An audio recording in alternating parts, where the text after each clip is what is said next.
कैसे हो भाई सारे। देखो, आज हम लोग क्या करेंगे, गुडविल चैप्टर के प्रीवियस ईयर क्वेश्चंस करेंगे। ठीक है, तो एक चीज़ मैं पहले बता देता हूँ, ये जो क्वेश्चंस है ना, इसमें सारे नहीं है प्रीवियस ईयर क्वेश्चंस। ठीक है, पहले क्या था, कुछ क्वेश्चन ना 1 मार्क आते थे, शॉर्ट शॉर्ट आंसर क्वेश्चन आते थे। ठीक है, 1 मार्कर्स, तो उसमें ऑप्शंस नहीं होती थी। लेकिन उन्हीं क्वेश्चन से रिलेटेड जो एमसीक्यूज है ना, वो मैंने इस प्रीवियस ईयर क्वेश्चंस की शीट में पुट करें हैं। ठीक है, तो वही क्वेश्चन हमारे लिए प्रीवियस ईयर क्वेश्चन का काम करेंगे। ठीक है, तो ये जितने भी क्वेश्चन है ना, ये बहुत ही ज़्यादा इंपॉर्टेंट रहेंगे। ठीक है, तो इनको करना ज़रूर है। ठीक है, कुछ क्वेश्चन इसमें 50% क्वेश्चन एक्चुअली में बोर्ड्स में एमसीक्यू फॉर्म में आए हैं, बाकी 1 मार्कर में आए थे, तो उससे रिलेटेड एमसीक्यू मैंने यहाँ पर पुट कर लिए हैं। ठीक है, स्टार्ट करेंगे क्वेश्चन 1 से। इसमें कह रहे हैं tangible assets of the firm are 14 lakh and outside liabilities are 4 lakh. ठीक है, एसेट्स और लाइबिलिटीज़ गिवन है, प्रॉफिट गिवन है 1,50,000, रेट ऑफ रिटर्न गिवन है 10%। तो पूछ रहा है अमाउंट ऑफ कैपिटल एम्प्लॉयड। देखो सिंपल सा हमने एक फॉर्मूला समझ रखा है, assets is equal to liabilities plus capital. ये क्लास 11th में समझा था अकाउंटिंग इक्वेशन में। तो एसेट्स पता है 14 लाख है, लाइबिलिटीज़ पता है 4 लाख है, तो कैपिटल कितना आ जाएगा, यहाँ से 4 लाख उधर जाएगा तो 10 लाख आ जाएगा, तो 10 लाख इसका आंसर हो जाएगा। ठीक है, ये प्रॉफिट की इन्फॉर्मेशन और rate of return just confuse करने के लिए दिया हुआ है, इसका कोई रोल नहीं है। नेक्स्ट क्वेश्चन पे आते हैं। इसमें कह रहा है as per AS 26 goodwill is recorded in the books of the accounts. ठीक है, देखो कह रहे जो गुडविल हमें बुक्स में दिखती है वो कौन सी गुडविल दिखती है। दो तरीके की गुडविल होती है, एक परचेज होती है, एक सेल्फ जनरेटेड होती है। ठीक है, तो जो आपको बुक्स में दिखती है ना, जो हम बुक्स में रिकॉर्ड करते हैं वो हमेशा परचेज वाली रिकॉर्ड करते हैं, ये बात पता होनी चाहिए। सेल्फ जनरेटेड ना बुक्स में नहीं शो करते, बैलेंस शीट में कभी भी सेल्फ जनरेटेड नहीं जाती। नेक्स्ट क्वेश्चन है goodwill helps firms bring dash profit. देखो जितनी बिजनेस की गुडविल ज़्यादा होगी, गुडविल मतलब रेपुटेशन, जिस बिजनेस की जितनी ज़्यादा होगी ना, उतना ज़्यादा वो प्रॉफिट कमाएगा, उतना ज़्यादा उसके अर्निंग्स होगी। तो goodwill helps firms bring access profit, मतलब ज़्यादा प्रॉफिट लाने में हेल्प होती है। नेक्स्ट करेंगे for valuation of goodwill normal profit is calculated by dash abnormal gains and dash abnormal losses. देखो ये एमसीक्यू क्या कहता है, हमने कुछ क्वेश्चंस में जब हमें एवरेज प्रॉफिट गिवन होता था तो उसमें एडजस्टमेंट्स नहीं करते थे। उसमें एडजस्टमेंट क्या करते थे, जो भी एबनॉर्मल गेन्स होते थे उनको माइनस करते थे, एबनॉर्मल गेन्स को। ठीक है, क्योंकि हमें नॉर्मल प्रॉफिट निकालना होता था कि भाई अगर एबनॉर्मल गेन और एबनॉर्मल लॉसेस नहीं होते तो कैसा प्रॉफिट होता, और एबनॉर्मल लॉसेस कोई हर साल नहीं होते थे तो उनको हम ऐड कर देते थे। यही करते थे ना प्रॉफिट निकालते हुए, जब पास्ट एडजस्टमेंट्स वाले क्वेश्चन करे होंगे बुक में। ठीक है, तो उसके ऊपर एमसीक्यू है। Normal profit is calculated by, ठीक है, एबनॉर्मल गेन्स को क्या करते हैं, डिडक्ट। ठीक है, और एबनॉर्मल लॉसेस को क्या करते हैं, ऐड। ठीक है, तो इसका आंसर क्या होगा, ऑप्शन बी। नेक्स्ट क्वेश्चन कह रहा है the excess amount that a firm gets over and above the market value of assets at the time of sale of its business is. ठीक है, देखो भाई जब बिजनेस हम बेचते हैं, ठीक है, जैसे इसका एग्जांपल है, जैसे 10 लाख का बिजनेस है, मेरी इन्वेस्टमेंट 10 लाख है, अगर मैं उसको बेचूंगा तो 10 लाख में थोड़ी बेचूंगा, मैंने तो बहुत मेहनत की है इस बिज़नेस को खड़ा करने में। ठीक है, तो मैं इसको 12 लाख में बेचने का चाहूँगा कि भाई मेरे को कुछ प्रॉफिट दो, इतने टाइम जो मेहनत की है उस मेहनत के बदले पैसे तो मिले। वो जो मेहनत के बदले आप एक्स्ट्रा पैसे मांग ले हो ना, ठीक है, इस एग्जांपल में हम कितना एक्स्ट्रा मांग रहे हैं, 2 लाख रुपीज़। तो जो मेहनत के बदले एक्स्ट्रा हम 2 लाख रुपीज़ मांग रहे हैं वही क्या है, गुडविल है। ठीक है, तो आंसर क्या हो जाएगा, गुडविल। क्वेश्चन 7 कह रहे हैं dash refers to a specific number of years for which a business will earn the same amount of profits because of its past efforts.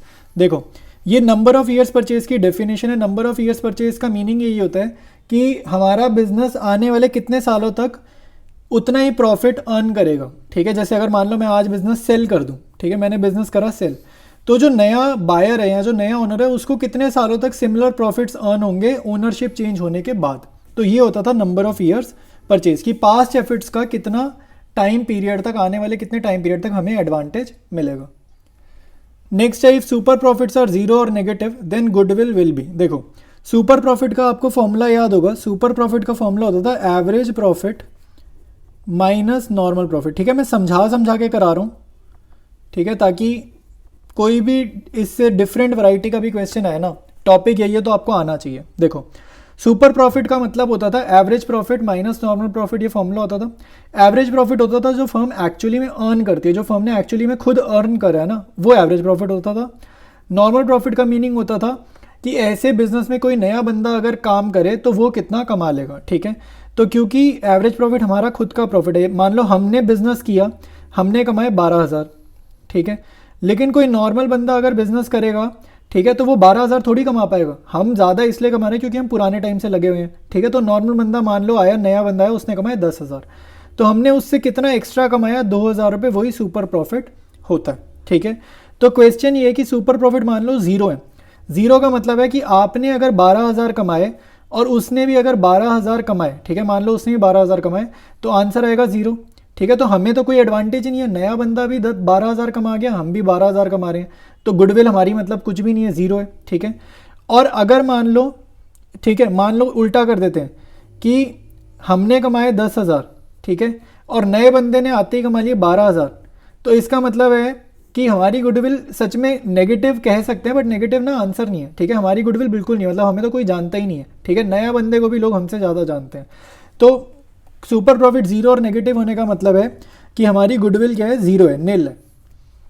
When goodwill is not purchase goodwill, goodwill देखो, goodwill self generated goodwill, not purchase goodwill मतलब कौन सी, self generated goodwill. तो कह रहे goodwill को कहाँ पर दिखाएंगे, तो जो सेल्फ जनरेटेड गुडविल है ना, वो बैलेंस शीट में नहीं जाती, वो कहीं भी नहीं जाती, ठीक है। जब बिजनेस बेचते हैं तब हम बुक्स में रिप्रेजेंट करते हैं गुडविल, अदरवाइज नहीं करते। तो is not shown in the balance sheet, इसका करेक्ट आंसर है। There is a need to value goodwill when there is an amalgamation of partnership firm. देखो अमेलगमेशन का क्या मीनिंग होता है, ये चैप्टर ना हमने पढ़ा नहीं है। अमेलगमेशन का मतलब होता है मर्जर, ठीक है। जैसे हमने क्या पढ़ा, एडमिशन पढ़ा, रिटायरमेंट पढ़ा, डिसोल्यूशन पढ़ लिया। अमेलगमेशन का मतलब होता है मर्जर, मतलब दो फर्म्स जब मिलकर एक फर्म बन जाए और फिर काम करें इकट्ठे, ठीक है, तो उसको बोलते हैं मर्जर। तो there is a need to value goodwill, तो बिल्कुल ट्रू है भाई, रिकॉन्स्टिट्यूशन ही है ये भी एक तरीके का, तो नीड टू वैल्यू गुडविल है, ट्रू है इसका आंसर। नेक्स्ट है the weighted average profit method of calculating goodwill is useful when. देखो वेटेड एवरेज प्रॉफिट का क्या फॉर्मूला होता था, ठीक है। वेटेड एवरेज प्रॉफिट बेसिकली होता क्या था कि वेट्स असाइन कर देते थे हम, ठीक है। जितना रीसेंट ईयर होता था ना, उतने ज़्यादा वेट्स हम उसको असाइन करते थे, ठीक है। तो मतलब ये होता था इसका कि जितना रीसेंट ईयर है उतना ज़्यादा इंपॉर्टेंट है उस ईयर का प्रॉफिट या लॉस। मतलब अगर हम मान लो कोई कंपनी का एनालिसिस कर रहे हैं, तो मैं 10 साल पहले क्या प्रॉफिट हुआ था उसको उतना इंपॉर्टेंस नहीं दूंगा, मैं ज़्यादा इंपॉर्टेंस उसको दूंगा कि पिछले साल कितना प्रॉफिट हुआ था, फिर उससे पिछले साल जो प्रॉफिट हुआ था ना उसको उससे कम इंपॉर्टेंस दूंगा। तो वेट्स असाइन कर देते हैं, ठीक है। तो ये कब एडवांटेजियस होता है, मतलब ये वाला मेथड हम कब यूज़ करते हैं, कैलकुलेटिंग गुडविल, ठीक है, कब यूज़ किया जाता है। तो ऑप्शंस हैं, profits are not similar over the years, profits show a trend either rising or falling, profits are higher in one year and lower in another, profits are similar in all years, ठीक है। देखो मैंने जैसे बताया ना कि most recent year को हम एडवांटेज ज़्यादा देंगे, वेटेज ज़्यादा देंगे, तो ट्रेंडिंग प्रॉफिट्स इसका आंसर होगा, ठीक है। प्रॉफिट अगर मान लो बढ़ते जा रहे हैं, हर साल थोड़े थोड़े बढ़ रहे हैं, तो हमें समझ में आएगा कि फ्यूचर में और ज़्यादा ग्रोथ होगी। तो profits show a trend either rising or falling. Goodwill calculated by one method is equal to goodwill calculated by any other method. देखो गुडविल के आंसर हमने 4 मेथड सीखे हैं, ठीक है, 4 मेथड सीखे हैं ना, average profit, super profit, capitalisation के 2 मेथड्स हैं, ठीक है। तो सबके आंसर अलग अलग आते हैं, सेम थोड़ी आते हैं, ठीक है। तो इसका आंसर है false. Which of the following is true in relation of goodwill. भाई ये क्वेश्चन तो बहुत बार आ चुका है बोर्ड्स में, तो ये तो बहुत इंपॉर्टेंट है। गुडविल है क्या, ठीक है, फिक्टिशियस एसेट है, करंट एसेट है, वेस्टिंग एसेट है, या इनटेंजिबल एसेट है, ठीक है। तो गुडविल इनटेंजिबल एसेट है, ये हमें याद होना चाहिए। एक क्वेश्चन है एजर्शन रीजन का, ठीक है, ये वाले क्वेश्चंस भी हमने करके जाने। Self generated goodwill is internally generated और हार्ड अर्नड गुडविल, ठीक है। तो वो ये बता रहा है, लाइक स्टेटमेंट क्या है एजर्शन की, कि जो सेल्फ जनरेटेड गुडविल है, सेल्फ जनरेटेड मतलब जो हमने खुद मेहनत करके गुडविल बनाई है बिजनेस की, वो इंटरनली जनरेट होती है, तो हमने ही बनाई है तो इंटरनली जनरेट, ये तो ट्रू है।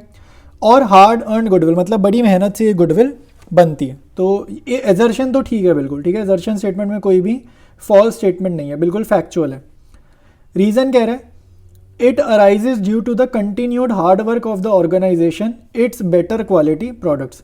तो कह रहे गुडविल हमारी मार्केट में बनती ही तब है अगर हम कंटिन्यूसली हार्ड वर्क करें और प्रोडक्ट्स हमारे अच्छे हों, बेटर क्वालिटी प्रोडक्ट्स मतलब बाकियों से बेटर हों। तो रीज़न भी ठीक लग रहा है मेरे को, ठीक है, एजर्शन भी ठीक लग रही है, रीज़न भी ठीक लग रहा है। एक बार ये ऑप्शंस देख लेते हैं, फिर जो ऑप्शन बेस्ट लगेगा उसको टिक कर देंगे। पहले both assertion and reason are true and reason are is the correct explanation, ठीक है। सेकेंड है both assertion and reason are true and reason are is not the correct explanation, तो बी ऑप्शन गलत है, ठीक है।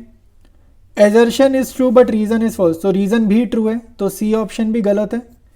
लास्ट है assertion is false but reason is true, तो एजर्शन तो ट्रू है, तो डी भी गलत है। तो हमारे को पता चल गया ऑप्शन ए इसका करेक्ट ऑप्शन है।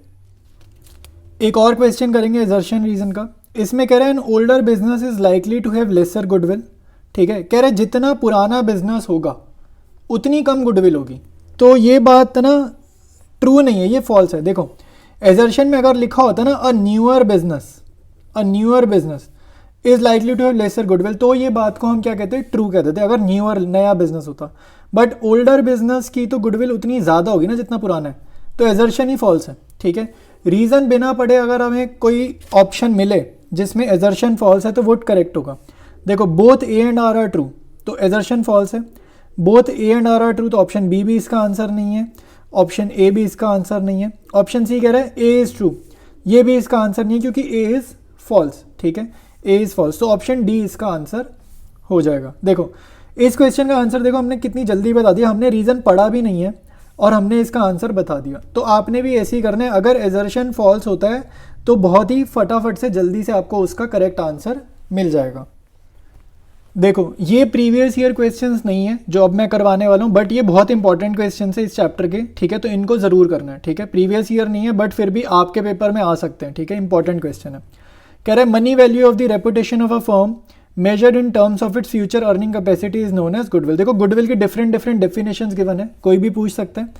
अभी इसमें तो पता है कि हम गुडविल चैप्टर का एमसीयू कर रहे हैं तो पता है आंसर गुडविल होगा, लेकिन अगर पूरी पार्टनरशिप का या पूरे पेपर का कोई रैंडम क्वेश्चन आ गया तब सोचना पड़ेगा ना किस चीज़ की बात कर रहा है। ठीक है, सेकंड कह रहा है goodwill is valued at the time of, तो change in PSR, admission, retirement, सभी चैप्टर्स में हम गुडविल निकालते थे, तो आंसर है ऑल। नेक्स्ट है when goodwill is not purchase. Goodwill देखो जब नहीं परचेज करते मतलब सेल्फ जनरेटेड गुडविल है। ठीक है, तो इसका मतलब है बैलेंस शीट में नहीं दिखाएंगे, is not recognise in the balance sheet. ऐसा क्वेश्चन हम अभी अभी कर चुके हैं, तो ये सिमिलर क्वेश्चन रिपीट हुआ है। फिर है assets of a firm including fictitious assets of 5000 और 85,000। देखो टोटल एसेट्स कह रहे हैं 85,000 है, लेकिन उसमें फिक्टिशियस एसेट्स जुड़ी हैं, तो आप टोटल एसेट्स ले लोगे 80,000। ठीक है, लाइबिलिटीज गिवन है 30,000, तो एसेट्स 80,000 लेंगे क्योंकि फिक्टिशियस नहीं काउंट कर रहे। तो एसेट्स में से लाइबिलिटीज गई तो कैपिटल एम्प्लॉयड कितनी आ जाएगी, 80 माइनस 30 गए तो 50,000 होगी capital employed. Normal rate of return 10% है, तो कैपिटल एम्प्लॉयड का ही 10% क्या होता था, नॉर्मल प्रॉफिट। ठीक है, तो नॉर्मल प्रॉफिट कितना हो जाएगा, 50,000 का 10% यानी कि 5,000। ठीक है, इतना आया समझ। एवरेज प्रॉफिट आपको 8,000 गिवन है। ठीक है, तो value of the goodwill as per capitalisation of super profit, तो एवरेज प्रॉफिट 8,000, नॉर्मल प्रॉफिट 5,000, तो सुपर प्रॉफिट आपका हो गया 3,000। ठीक है, average profit minus normal profit किया, 8,000 माइनस 5,000 किया, तो सुपर प्रॉफिट आ गया 3,000। कैपिटलाइजेशन करनी है तो 3,000 मल्टीप्लाइड बाय 100 अपॉन में 10। ठीक है, तो ये आ जाएगा 30,000, तो ऑप्शन बी हमारा करेक्ट ऑप्शन है। फिफ्थ क्वेश्चन है average capital employed is 4 lakh and normal rate of return is 15%। तो 4 लाख देखो जितना रीड कर रहे हैं ना उतने से क्या इंटरप्रिटेशन हो रही है। देखो रीड करने से हमें इंटरप्रिटेशन ये हो रही है कि कैपिटल एम्प्लॉयड दे दिया, रेट दे दिया, तो नॉर्मल प्रॉफिट पूछेगा। ठीक है, नॉर्मल प्रॉफिट मतलब हमें पता होना चाहिए, तो नॉर्मल प्रॉफिट क्या होगा, 4 लाख इंटू 15 अपॉन 100। ठीक है, तो नॉर्मल प्रॉफिट हो जाएगा 60,000। ठीक है, नॉर्मल प्रॉफिट हमने निकाल लिया 60,000। एवरेज प्रॉफिट दे दिया 80,000, तो एवरेज प्रॉफिट 80,000 है, नॉर्मल प्रॉफिट 60,000 है। ठीक है, लेकिन अभी आगे पढ़ लेते हैं। आगे कह रहे हैं if management cost is estimated at 10,000 per annum. कह रहे हैं जो मैनेजमेंट का कॉस्ट है वो 10,000 पर एनम है, then on the basis of 2 years purchase of super profit value of goodwill will be. तो सुपर प्रॉफिट निकालेंगे इंटू 2 करेंगे, तो सुपर प्रॉफिट क्या होता है भाई, average profit minus normal profit. तो एवरेज प्रॉफिट आप पता है कितना लोगे, एवरेज प्रॉफिट 80,000 मत लेना, 80,000 में से ना ये रेगुलर एक्सपेंस है। मैनेजमेंट कॉस्ट ना बिल्कुल वैसे लेंगे जैसे रिम्यूनरेशन ऑफ पार्टनर्स नहीं लेते थे, रेगुलर एक्सपेंस है। तो एवरेज प्रॉफिट आपका 80,000 माइनस 10,000 होगा 70,000। ठीक है, तो एवरेज प्रॉफिट ले लेना 70,000। तो सुपर प्रॉफिट कितना आ जाएगा भाई, सुपर प्रॉफिट निकालते हैं। देखो सुपर प्रॉफिट कितना हो जाएगा, average profit minus normal profit, तो 70 माइनस 60 होगा 10,000। तो गुडविल कितनी हो जाएगी, नंबर ऑफ ईयर्स 2 लेने हैं, तो 2 इंटू 10,000, तो गुडविल आ जाएगी 20,000। ठीक है, तो गुडविल हमारी आ गई 20,000, तो ऑप्शन बी इसका करेक्ट है। क्वेश्चन 6 देखो, नेट प्रॉफिट गिवन है 3 सालों के, capital investment of the firm दे रखी है, यानी कि कैपिटल एम्प्लॉयड 60,000 है, नॉर्मल रेट आपको गिवन है 10%, तो नॉर्मल प्रॉफिट कितना होगा भाई? नॉर्मल प्रॉफिट होगा 60,000 का 10% यानी कि 6,000। एवरेज प्रॉफिट निकाल लेते हैं, ये आ रहा है 18,000 प्लस 20,000 प्लस 22,000, ये आपका आ रहा है 60,000, तो एवरेज प्रॉफिट होगा 60,000 डिवाइडेड बाय 3 यानी कि 20,000, ठीक है। तो एवरेज प्रॉफिट 20,000 है, नॉर्मल प्रॉफिट 6,000 है, सुपर प्रॉफिट कितना होगा? सुपर प्रॉफिट इनका डिफरेंस यानी कि 14,000 होगा, सुपर प्रॉफिट आएगा 14,000। गुडविल पूछ रहे 3 ईयर्स परचेज, तो 14,000 इंटू 3 कर दोगे 42,000 इसका करेक्ट आंसर हो जाएगा। Capital employed in a firm is calculated from liability side approach. देखो लाइबिलिटी साइड अप्रोच से भी कैपिटल एम्प्लॉयड निकाल सकते हैं, एसेट साइड अप्रोच से भी निकाल सकते हैं। तो लाइबिलिटी साइड अप्रोच का मतलब ये होता है कि आपको वो ऑप्शन पिक करनी है जिसमें सारी कैपिटल हो। मतलब कौन कौन सी कैपिटल होती है? देखो ओनर का पैसा क्या क्या होता है बिजनेस में, कैपिटल होती है ओनर का पैसा, देखो मैं बताता हूँ, कैपिटल होती है ओनर का पैसा, ओनर का करंट अकाउंट होता है ओनर का पैसा, कोई रिजर्व्स वगैरह होते हैं वो होता है ओनर का पैसा, ठीक है, P&L अकाउंट पे बैलेंस होता है वो होता है ओनर का पैसा, ठीक है। ये सारी चीज़ें ओनर के अमाउंट होते हैं। तो इन सब का अगर नेचर पता करोगे ना, इन सब का नेचर होता है क्रेडिट नेचर, और ये सारी चीज़ें कहाँ जाती हैं? बैलेंस शीट में लाइबिलिटीज़ में जाती हैं।